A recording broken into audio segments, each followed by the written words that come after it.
let's talk about madness and genius. These are both traits that all of us have inside of ourselves. And both of them are kind of on the fringes of what's considered acceptable, what's considered normal, what fits in with society. But that's exactly why I'm interested in it.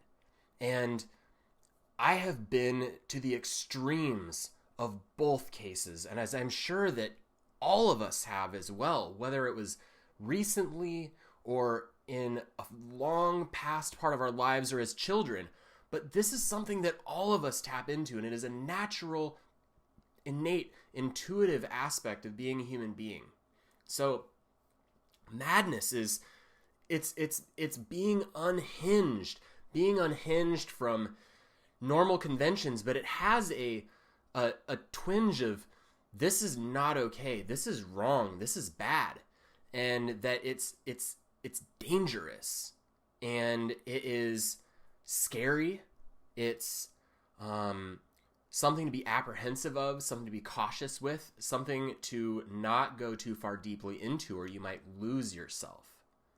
On the other hand, genius is something that is aspired to. It's often reserved for a select few, that only those who have had the esteemed education, who have been mentored by the greats, or have just won the genetic lottery and have that high IQ or whatever it is that makes them be able to perform at a higher level than other people and rise to the top and excel and exceed expectations, exceed limitations.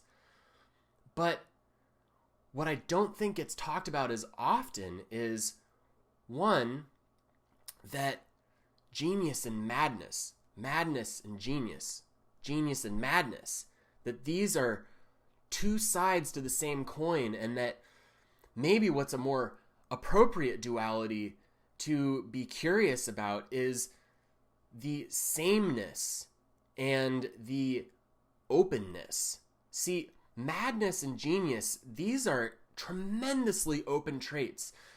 All inhibition has been left behind, and you are just totally in the moment, totally being animated by something far beyond your human form, far beyond your body, far beyond what you normally think of as who you are. And you have become the action. You have become that which you're creating. And this way of creative living, this destruction and this creativity of madness and genius, this is something that I think that people shy away from genius because they are terrified of madness. And as a society, we have put so much baggage on both that what we have done and what is happening is that human beings have marginalized themselves. They have made themselves small and afraid of stepping out of line, of being the tall blade of grass that gets cut down first. But this is something that it's not something that's reserved for the select few. And while there is the duality of genius and madness, and that for those who do touch genius, they often have to grapple with their own madness. But let's be real for a minute here. That we all grapple with our own madness in one way or another. If we don't let our madness out, if we don't face our madness, if we don't embrace the side of ourself that is unhinged from society in ways that are destructive, it will destroy us from the inside. And if we don't embrace our genius, if we don't embrace our creative impulses, and we let all of these just fall away and atrophy, we atrophy. And our spirit does not have a place to go except on the rare occasions like holidays, maybe, or those events that just take our breath away, and that we are so beyond being prepared for. We're so beyond having a plan, having a set way of approaching those things.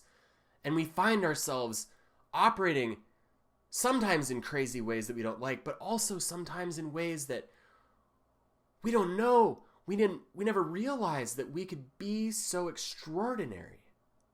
And so what's missing here as human beings? What's missing that has us living these banal, safe lives? Well, I say that it is our fear of madness and the terror that we have of becoming unhinged that prevents us from stepping into our genius. And we live in a world that is so abundant that there are so many resources available for somebody who really wants to step into this, that you are so supported and that you have everything that you need. But the other thing that I want to say about this is that really being human, it's not safe. We live as if we can control this and we know what's going to happen, and we're able to make sure that nothing outside of what we expect is going to happen. And if it does, then we're going to get upset, and we're going to make sure that we create systems so that never happens again. But the thing I want to leave you with in this video is that just allowing yourself to go to those places, allowing yourself to go outside of your comfort zone and to be unhinged and to think things that you never thought before, and to open your mind to the possibilities and to embrace the natural intuition. Your intuition is your guide and will see you through it all. The only danger that you have is if you try and isolate yourself, if you hole yourself up and you separate yourself off from the world and you don't let people help you. You don't let the world help you, because we live in the illusion that we are islands, that we are all on our own, and that we have to do it all by ourselves in order for our greatness to be worth anything. But it's not true. It's not true. You have intuition within yourself. You are connected to life at a level that is so much deeper than you can possibly hope to imagine. But even then, the imagination that you have that is guided by intuition, that is one and the same of the creativity, the genius, and the madness, all part of the same wholeness of energy that you are. And that embracing your intuition and getting curious about how your intuition is already talking to you, how the world around you is already talking to you. Everything is alive. Everything is intelligent. Everything is intuitive. And when you embrace this, when you bring it close to yourself and you give it your attention, you give it your energy, you give it your curiosity and your interest and your delight and your happiness and your joy, it responds.